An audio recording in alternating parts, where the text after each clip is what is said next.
Tracking the investigation into a shooting at a park that left 5 people injured. We'll tell you what we've learned. New details about the murder of an 86-year-old as the 2 people accused of killing her go to court.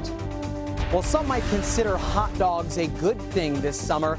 The people at the Lexington Humane Society disagree. Coming up, we'll tell you why they're raising money to keep the dogs cool. Tracking, alerting, protecting. This is WKYT News at 5. Good afternoon. Lexington police continue to search for the person who fired a gun in a park, injuring 5 people. The shots were fired last night during an annual basketball tournament at Douglas Park. WKYT's Monique Blair is live at the park tracking the investigation in our top story at 5. Monique?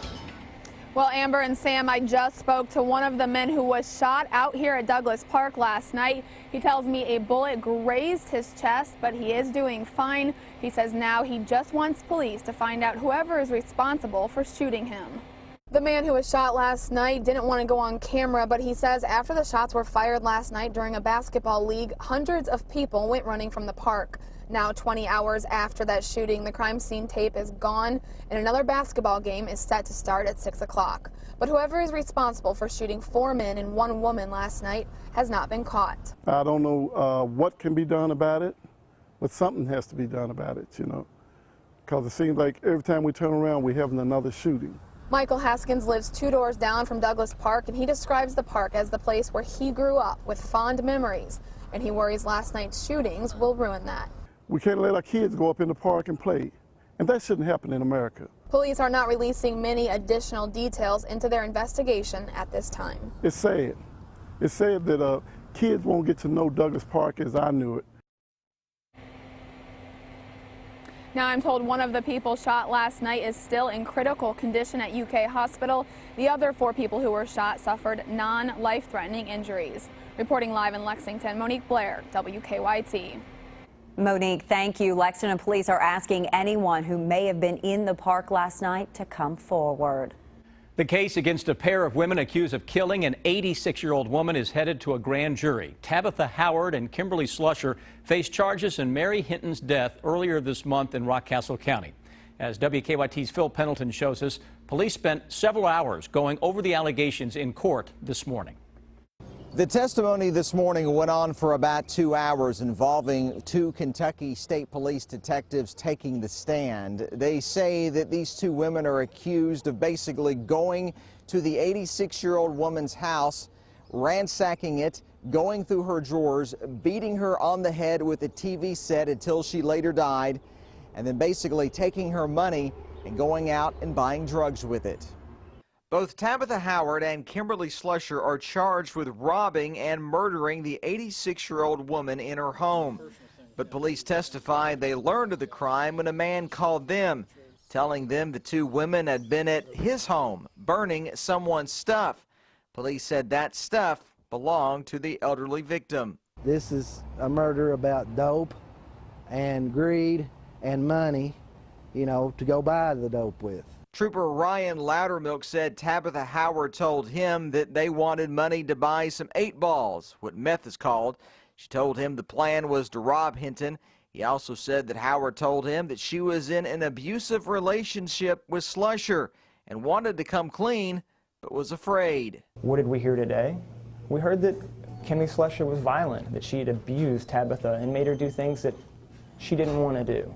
Kentucky State Police testified that both women are pointing the finger to the other, claiming that person did the crime. But the county attorney tells me both were there. He believes both should be charged with Mary Hinton's murder. In Rockcastle County, Phil Pendleton, WKYT. The pair could face the death penalty if they are convicted.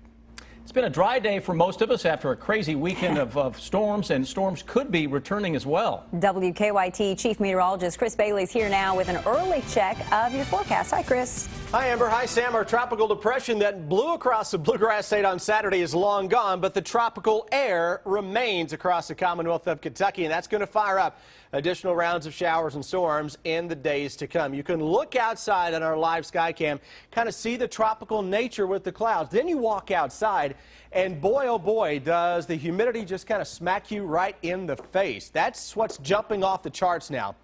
85, 67% humidity. That is tropical. It feels like it is 92 degrees, even though the actual thermometer only into the mid-80s in most areas. 84 cool spot into Maysville. A few upper 80s are showing up outside of any cloud cover that's out there, but we throw the humidity into the equation. You get a heat index of 92 for Lexington, Frankfort, Mount Sterling. It's 93 into Richmond and Danville. 97 Monticello. That may be pushing it just a little bit. I think we're closer to reality to the west of us. 99 Bowling Green, 101 Owensboro. You guys can keep that, all right? Live first alert defender. Nothing across central and eastern Kentucky, though we did have a couple little spotty showers and storms going up into the southeastern corner of the state earlier. Got my eyes focused on a couple of boundaries that are known to sometimes fire up a shower or thunderstorm. Those are driving in from northwest to southeast. Speaking of thunderstorms, got several clusters to go through over the next several days, guys, and eventually that's going to lead to a big pattern change as we get ready to shut the door on June and say hello to the month of July. In just a few minutes, I'm going to show you what that pattern change means for the actual weather around here. All right, we will see you then, Chris. Thank you. With temperatures in the upper 80s, this is not a good time to be without air conditioning. No, it's not. Unfortunately, the Lexington Humane Society is missing AC in their dog room, and they're hoping that you can help them get that cool air back. WKYT's Mike Linden shows us how in a story that's new at 5. The adoption center at the Lexington Humane Society is the home to about 80 dogs looking for forever homes. A week ago, the air conditioning unit to the dog kennel room broke down. We have repaired the unit several times. Unfortunately, yesterday it died completely. It's getting too costly to repair the unit at this point. The best thing for us to do is to replace the unit in its entirety. The more than 10-year-old HVAC unit helps keep the dog kennel room around 70 degrees.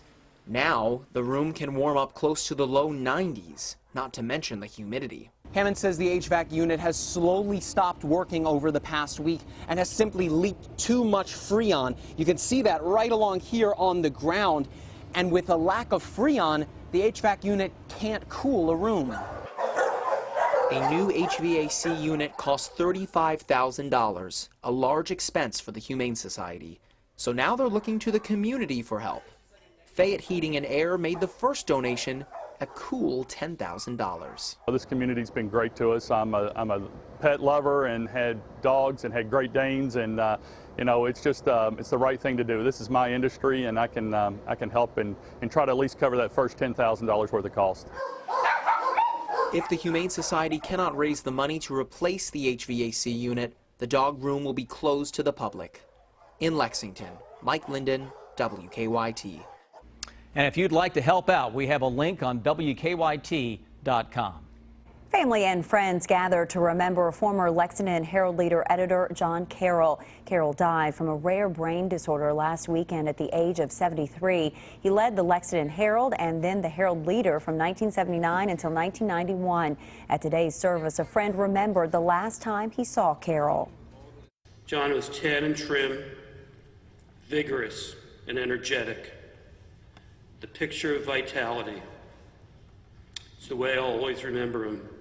A great editor and an even greater friend. An irreplaceable friend.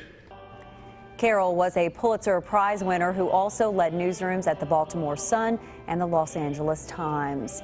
We'll have to wait a few more days to find out if the U.S. Supreme Court will overturn Kentucky's ban on same-sex marriage.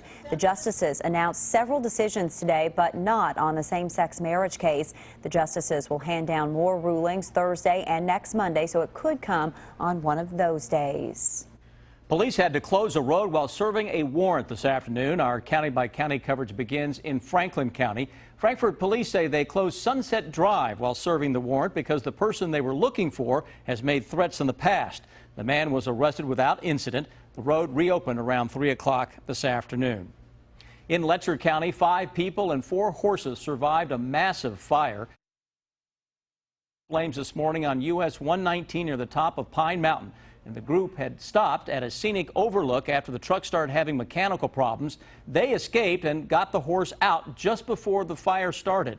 The group was transporting the horses from Illinois to a stable in Letcher County.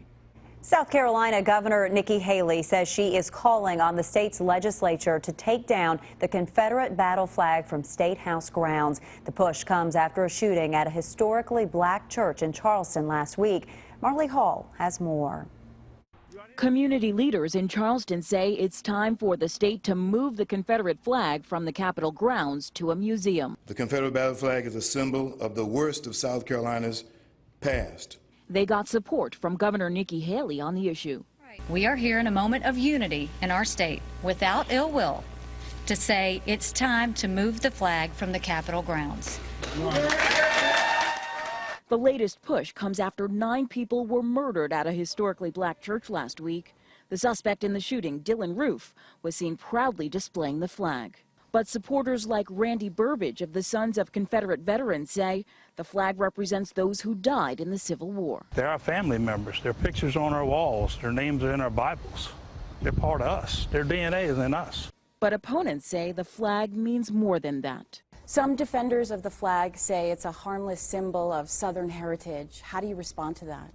It was adopted and used by Nathan Bedford Forrest, who created the Klan and others, to make a simple statement that just because the war was over, the rebels continue to fight. The Sons of Confederate Veterans say they will fight any legislation to remove the flag from South Carolina's State House. Marley Hall, CBS News, North Charleston, South Carolina. President Obama will be in Charleston Friday for the funeral of State Senator Clementa Pinckney, who died in the attack. Follow WKYT online at WKYT.com. Join the conversation on Twitter and become a part of the WKYT Facebook family.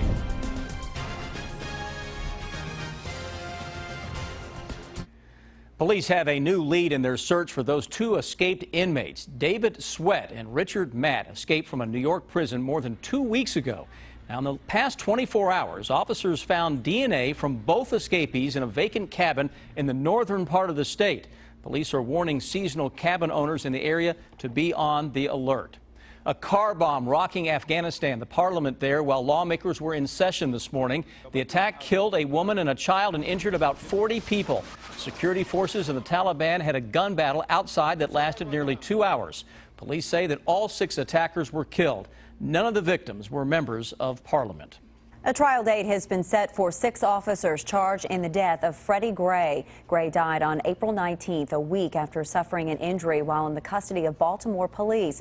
The officers will stand trial October 13th. Gray's death set off violent riots in the city. A Lexington group helping bring attention to Alzheimer's disease. From noon until 1 today, the Alzheimer's Association Young Professionals group got on some spin bikes at the Fifth Third Pavilion and were spinning away. The event is part of the Longest Day fundraiser, which honors the strength, the passion, and endurance of those facing this disease. We decided that this would be a good way to be stationary in downtown Lexington and raise awareness while still doing an activity. And to donate, you can visit alz.org. It is time now for Better Living, health, education, and consumer news that impacts your life. America's waistline has been expanding for years. Now there's a new study looking at just how many people weigh too much. Danielle Nottingham has the new numbers on obesity in the U.S. Danielle May says she has struggled with the ups and downs of her weight her entire life. Each yo-yo always seems to be 25 to 50 pounds more than the last one was, and I just don't want to have to hit 300 or 350 or just not what I want my life to be. New research published in JAMA Internal Medicine finds more than 2/3 of Americans are overweight or obese. We talk about diabetes, hypertension, high cholesterol. Obesity is going to surpass cigarette smoking as the leading cause of cancer deaths in the United States. Researchers found more men are considered overweight, but more women are considered obese. Experts say preventing and treating obesity is critical, so maintaining a healthy diet and exercising should be top priorities. Obesity surgeon Dr. Mitchell Roslin says his patients are younger and younger. This generation is not going to outlive its predecessor, and that's pretty amazing. 30-year-old Danielle has decided surgery is the best treatment for her. I'm young and healthy, and I don't need to get older and unhealthy. I can be healthy for the rest of my life. She says she wants to be active and healthy whatever size that may be. Danielle Nottingham, CBS News, Los Angeles. Researchers say getting people to be more active and less sedentary are key. They add that more work needs to be done to get people access to healthy, affordable foods. Another company plans to remove artificial ingredients from its foods. General Mills will no longer use artificial colors and flavors in cereal. The company plans to start with Trix and Reese's Puffs, but says cereals with marshmallows such as Lucky Charms will take longer to reformulate.